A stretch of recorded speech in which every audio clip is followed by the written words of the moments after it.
mean, I look at these people in our government, these round-shouldered wet lettuces that we've got. Keir Starmer, I'm sorry, I see him as a drip, complete drip. Absolutely Mr. Personality. The only thing successful about him is his charisma bypass, 100%. Woo, it went right past that boy.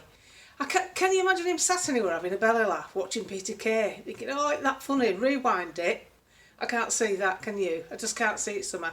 Do these people ever have any emotion? Yvette Cooper, being interviewed by her own husband and not letting on they were married, because half the country didn't know they were married to each other. Imagine going home to head balls every night. I mean, you've got to question your decision making with that, haven't you? And she's mortified at what's gone on. Yeah, I bet you are. You see, the trouble is, I just think they're fake, horrible people. I don't want someone wet lettuce like that. I want someone like Kevin Costner in Yellowstone. Ooh, I like that fella. He makes me go damp in my secret little girl places, that boy. No, seriously. When he walks through the governor's building, it's this massive building in, I can't remember the state they're in. It's on the border of Canada. Let me think about it. I went away to Google that. Montana. And it's the state of Montana's head building, you know, and he's walking through with cowboy hat looking divine, may I say. And there's this meeting going on with about 15 people sat in this boardroom, all chatting away, working stuff out. And he said, what's going on in there? He's only been at job a day. She said, although you're advisors for like climate change and sustainability and stuff like that. He said, well, I invited to that meeting. And he puts his head round and he just sacks them all. These bureaucrats. He just says, good morning, good morning. Oh, good morning, Governor, good morning. And he went, you're all fired. And he said, how much are they worth, you know, wage-wise? And she says, it's collectively about $1 million. He said, I've just saved the state of Montana $1 million. And he had. And that's the trouble. With all these pen pushes on massive salaries, that, you know, that people, I don't think you can understand just how much these mandarins behind the scenes, your Ollie Robbins and people like that, okay, he's moved on, but people like him that take so much out of the system. They're on massive salaries and benefits, and they're the ones left to run the country. The Parliament sits round, votes on legislation, the Cabinet decides on what they're doing, they sit round, and then they hand it over to the civil service, who generally bugger it up. I mean, look what they did with universal credit. That should have been a winner, that a one-stop shop for all your benefits. Ian Duncan Smith came up with it. But all the civil service, and mainly Blairites, they didn't want it to be a success. So the way they handled it, it certainly wasn't. But the idea was a good idea. And this is how much power they've got, these wet lettuces and stuffed shirts. And that's why I haven't got a lot of time for them.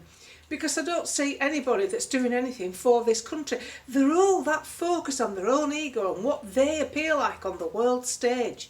And I'm going off here and I'm going off there.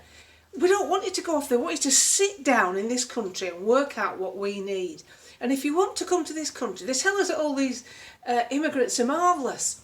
Well, if you're so marvellous, why don't you tell us who you are? Why don't you keep your passport? Why don't you let us see your passport that tells you and us what you do for a living and where you're from? Why can't we know who you are? Why are you chucking them in the English Channel before you get onto an NGO ship like the RNLI or something to do with the government? Why are you so bothered about knowing who we are? I mean, if you bought tickets for Oasis concerts, because you know who you're going to see, you know what you're getting involved with. We need to know what we're getting involved with, and we don't, and that's the big issue. Because unfortunately, what is a humanitarian thing to have set up, asylum, is being absolutely swamped by people who don't deserve it. Criminals and the like. Undesirables. They may not necessarily have a criminal record, but they're probably undesirable. The proportion of that in the mix is way too high. You know, I speak to people who actually work for these organisations, and even they say that. They say that the system itself is swamped. And yet we've got people paying £80 a night, civil service again, £80 a night for an empty bedroom, 5,000 times a night. That's £400,000 every single day on empty bedrooms, in case that amount of people turn up. Now, when they talk about managing immigration, just keeping it going and allowing it isn't managing it. Because quite clearly the percentage of foreigners in our jails is really high compared to the criminals. So we're actually feeding and keeping people from other countries where if we had a better system we could send them back. The criminals, they're not good people. But we don't have any facility to do that because we're that afraid of being looked at in a bad light that we forfeit looking after our own people at the expense of allowing bad people to mix amongst us far too easily.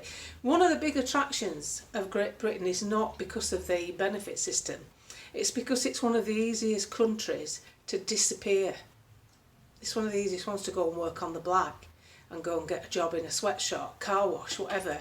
I mean, even now with the Turkish car washes, they're all subcontracting them. The Turkish guys are sat in the office and then now I've got Africans doing the car washing.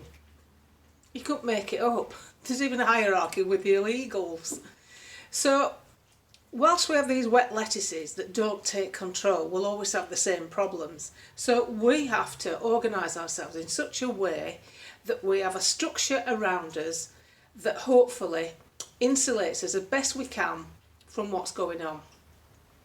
Now, there's been a report of an 80-year-old man who's been attacked by about 5 youths between 13 and 14, girls included, and he's died. They've killed him.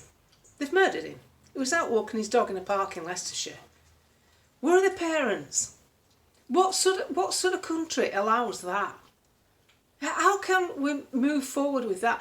And these happy slapping videos where they're doing this kind of thing, attacking people just for a laugh, just for something to do, and getting it on their phones and thinking that they're big. Do these people that are only 14 and 15 do that? Do they ever grow out of that mentality? Or do they just stay obnoxious throughout their life? Because it is obnoxious, isn't it? It's vile. And that's the kind of thing we want people to get a grip of. Not people who have tweeted something highly unsuitable and took it down 2 hours later and get a custodial sentence and denied bail. That's not a crackdown, that's easy prey. That's easy to sit at a computer screen trolling through social media with a digestive biscuit and a cup of tea trying to find a criminal that said something unsuitable. I mean, think about that. They've said something. How many people in your life have you met that said something that you found foul or unsuitable? But did you ever think they should go to jail for that? You're not allowed to incite violence anyway. You've never been allowed to do that. That's part of the common law that we live by.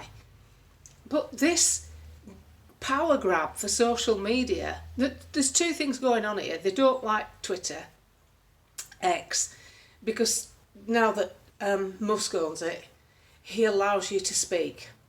Now other platforms don't, they're more censored.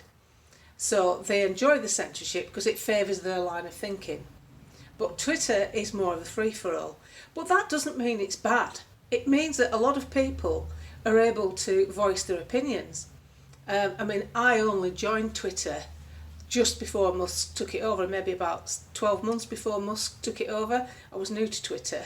So I had about 6,000 followers because I weren't really doing it. I was afraid of it. It was like a flipping bear pit. But apparently I'm really good at it. I can hold my own. So I'm up to 166,000 followers on Twitter now. And I'm quite outspoken. And just to show you how unpopular Keir Starmer is, he put a post up on his Twitter page saying he was committed to helping the young, blah, blah, blah. And it had 1 million views, 4,000 likes. So I put on the thread, I'd prefer you were committed to an insane asylum because I don't think you're wired up right. That had 28,000 views and 3,000 likes. So I screenshot it. It's called a ratio. So I screenshot it and underlined it. The ratio of having 1 million views and 4,000 likes from what he said to what I said, having 3,000 views and 3,000 likes means that my silly response was actually more popular than what he was saying because no one's listening to him, no one's believing him. You can't tell me that you're putting kids first and that you're doing right for children when you're leaving the country the way it is, unsafe. It's not safe anymore in our towns and cities. people don't go into Manchester city centre with expensive jewellery on. It's madness. It used to just be London. Do you remember that? And we're losing grip of society. The shoplifters not getting prosecuted for under, I think it's £200. It's £1,000 in America. A lot of those shops where Julia Roberts was filmed in Pretty Woman, you know, when she went shopping, when she was that hooker, and she went with Richard Gere, and he gave her his card and she could go and buy some fabulous clothes on Rodeo Drive, and they were a bit snotty with her in shop. And then she came back where they were really nice with her in the shop. She bought loads of stuff, and she went in the other shop where snotty assistants were, and she showed them what carry bags. She went, "Do you remember me earlier when you were rude to me?" Big mistake, big mistake. Remember that scene? Well, many of those shops are boarded up. And some of them are just sick of trying to trade, because all that happens is under £1,000, they're not prosecuted in California. California's lost. Businesses are pulling out of California. Businesses are pulling out of New York because it's not sustainable to run a business there because of the woke grip that the, I suppose you call them the councils, whatever you want to call them, have on these states. That's why places like North Dakota and Florida are more popular. Their economies are doing all right. So you see, this woke liberalism isn't working. I mean, there's a picture today of a girl, I think there could be, it's the Olympics, the disabled Olympics. And I think they could be blind, doing some sort of race, and she's there, this lass. And next to her is this bloke that's now a woman, but you can see he isn't with his shorts, if you know what I mean. And he's about that much taller than her. And in fact, I wonder what it was. I said, "Is that Bob Geldof?" Because it looked like him, but apparently it's one of these trans athletes in a women's event. How come they never go at men's event? How come the ones that are trans the other way never enter? You never see that, do you? Or do you? Put it on the thread, because I'd love to know. Because you always see the stronger male ones coming in the women's sports, but you don't see the ones that have gone the other way going in the men's sports, do you? I mean, you might do. Please enlighten me. I haven't seen any. So what I try to do is wade through all the, you know, Twitter's the place for the news, isn't it? That's breaking news. And then you've got your podcasts, like people like Neil Oliver, Jordan Peterson. And I tell you who's quite good. Winston Marshall. He's quite good. His dad is a shareholder in Legatum that own GB News. And the other thing you've got to remember with things like GB News, don't go too conspiratorial. Oh, you know, they're Legatum, you know, they're part of, you know, Bill Gates. No, they're not. They're not part of Bill Gates. Bill Gates has that much money. It's part of everything, from your trainers to your burgers. He's invested in just about everything, that bloke. And at the end of the day, people say to me sometimes on Twitter, what are your qualifications? So I just, when I'm coming out with some science, I'll say, same as Bill Gates. Because he ain't got any either. He's just got a big bank full of money, hasn't he? That's all he's got. He qualified with that. There's a shed load. Here, have some. Because it's in my foundation, which is really my right-hand pocket that's more tax efficient than my left-hand pocket. That's what a foundation is. But unfortunately, we are being run by people who cannot run things. And that's the top and bottom of it. So we have to muddle through it. But I am telling you now, most ordinary people understand what's wrong with the country and what needs to be done to put it right. For instance, you could have just sent 9 billion to Africa and used the other money for the pensioners' winter fuel allowance. We could postpone HS2 because that's just a wealth transfer scheme.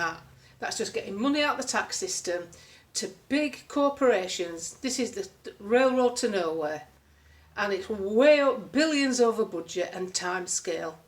Stop batshit crazy ideas and get back to basics about what the country actually needs. Most ordinary people know what it needs. Be fair with the farmers. They're paying farmers not to farm. That's ridiculous, because everything we need to eat either grows or is reared. And it's absolutely madness to think they're going to encourage us to eat insects and some sort of processed substance that's going to call itself pretend meat. when we've already got supplies of everything that we need. So what you've got to look at, these crazy ideas can't work. The motor industry is being penalised, but it's got the very success of all this is going to be its downfall. The technocrats in Silicon Valley with this, what's it called? Diversity, equity and inclusion. It's failing. So they're pulling away from it, but they don't make a song and dance about it because they don't want you to know that they failed. But they're pulling away from it. The motor industry is pulling away from electric vehicles. It's not working. The sheer weight alone in a heavy goods truck, if they're all on a bridge, say, when you're adding that much to the weight capacity, it's madness. It's not going to work.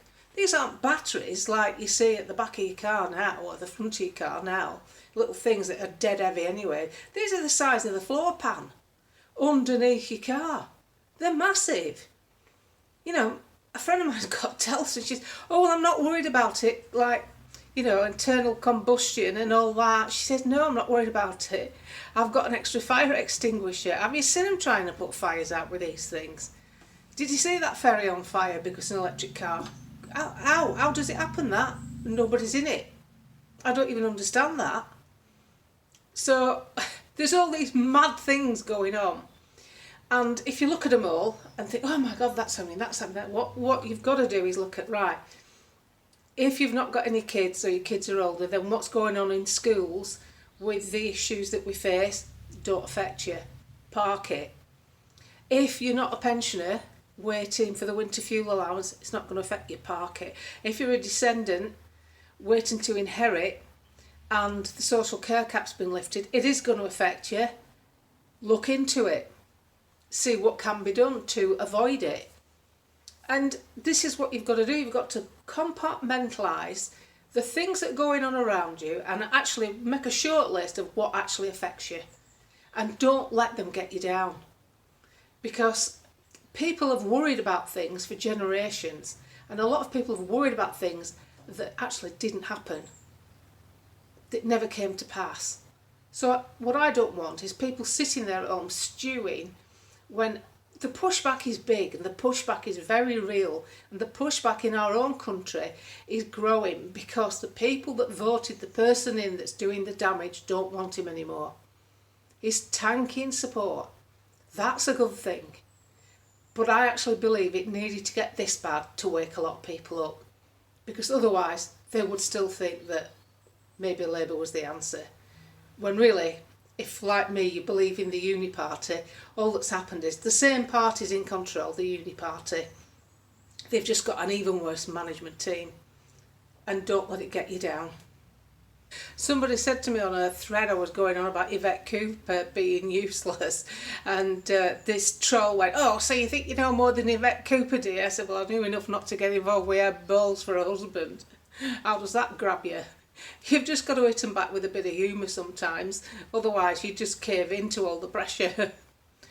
My mate Leilani Dowding has self-diagnosed herself with Tourette's. Because she says every time she sees a politician, particularly Keir Starmer, she can't stop swearing. How many people feel like that? And you know, when you look at things like GB News, and people say it's, you know, it's not like it used to be, and it's not covering enough stuff. What you've got to remember is it's not because they're on any particular political side. They've started a business, a news channel. It's got to survive, and to survive it needs TV advertising. That's the holy grail. Now when you think there are 4 main advertising agencies that handle TV advertising and they're all woke, when they're getting the advertising bundles together, because obviously there's that many channels now like Dave and Sky 3 and all the others, when they're doing the bundles, all they do, they just miss GB News out. So GB News doesn't get its fair share of TV advertising. You'll notice the radio advertising has got big names on it, but not the TV advertising, because the different agencies that handle it. Now they've got to get that advertising revenue up. So to get the advertising revenue up, they have to appear mainstream. They have to appeal to the big names who don't want to get involved in anything political. like your supermarket chains and your car franchises. They don't want to be seen to be siding with politics, and the flavour of the month is walkie-talkie, so they edge towards that. So that's all it is. It's not favouritism or for the lack of wanting to be outspoken, because what you've got to look at, living proof. Winston Marshall is the son of the Marshall that is a shareholder in Legaton that owns GB News. If it was about politics and they weren't on board, he wouldn't have his son doing a YouTube channel with 200,000 followers talking like I do and sort of exposing issues that we talk about. So we've got to remember, GB News isn't, I'm kind of half defending them, but GB News isn't a campaign machine. It's just a business, and it's hemorrhaging money. It's had a shed load, millions pumped in, and it still isn't making any money because there's a cabal out there of left-wing people that want it to fail on every level. And unfortunately, Ofcom are on the back all the time because there's a posse of people reporting them. They're not even reporting them for anything big, but there's a campaign going on where they will report to Ofcom, and Ofcom have to adhere to it, and Ofcom are lefty anyway. Another one of these Blairite quangos. So I don't get too uptight about GB News. I like Bev Turner. She'd say more if she could, but she's tired. It's a morning show. You've got to be careful what you say. Then you've got Patrick Christie, who's a bit of a lad, bit of a geezer, funny. They try and have balance. I'm sure you know they have that Jim Dale on from British Weather Service because it's not easy to pick holes in. I mean, he's like, right, we've got to have a twit on saying the other side of the argument, we'll have him. That's how I see it. I mean, there's got to be better people than him. If you put anything on about him, and thread fills up on Twitter with all these people who say, well, he's only got this first qualification that you can get in Navy. It's like, no, special. Jim Dale, still waiting for it to get hot, aren't you? He told us in April that we're going to get really hot. We were waiting for it September. I think we've given it long enough, don't you? I've got a scarf on. I've got a scarf on because it's too cold to not have it on. So we've got all these things going on, so I try, that's why I do that thing on Twitter every day. I put a picture of weather up, you know, when you go on your phone, it shows you weather, and it says, like, it's like 9 o'clock in the morning, 12 degrees, heating up to 19, you know, riverbeds dry, animals parched, lead dying, vultures going over them. No, it's nothing like that, is it? Nothing at all. Have you seen my lawn? It's green, and it's never been watered, just whatever God provides. So try not to get too down about it. Just mix it up a bit. Have some fun in your life, but know what's going on. Don't let go at range. You don't want those horses running off. You want to know where you're going on this journey. But what you need to do is make sure that each day is filled with something really, really positive, from a nice meal, a decent glass of wine, even time with your grandchildren. Whatever it is that floats your boat, make sure it floats.